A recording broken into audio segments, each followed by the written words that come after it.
గత ఏడాదితో పోలిస్తే ఈ ఏడాది సినిమాల జాతర కాస్త ఎక్కువగానే ఉంది. అందులోనూ స్టార్ హీరోల సినిమాల కన్నా చిన్న సినిమాలుగా ఎటువంటి అంచనాలు లేకుండా వచ్చిన సినిమాలు మంచి హిట్ టాక్ను అందుకున్నాయి. ముఖ్యంగా మలయాళంలో ఇప్పటివరకు విడుదలైన సినిమాలు అన్నీ కూడా భారీ విజయాన్ని అందుకోవడం మాత్రమే కాదు, 100 కోట్ల పైగా క్రాస్ చేశాయి. సంక్రాంతి నుంచి ఇప్పటి వరకు విడుదలైన సినిమాలు, అవి రాబట్టిన కలెక్షన్స్ గురించి ఇప్పుడు వివరంగా తెలుసుకుందాం.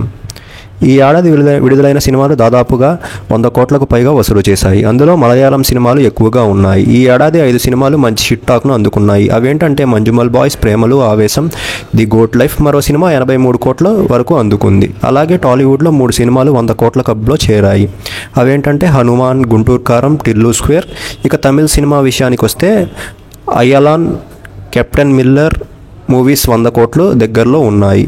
మొత్తంగా చూసుకుంటే ఇప్పటి వరకు 10 సినిమాలు ఉన్నాయి.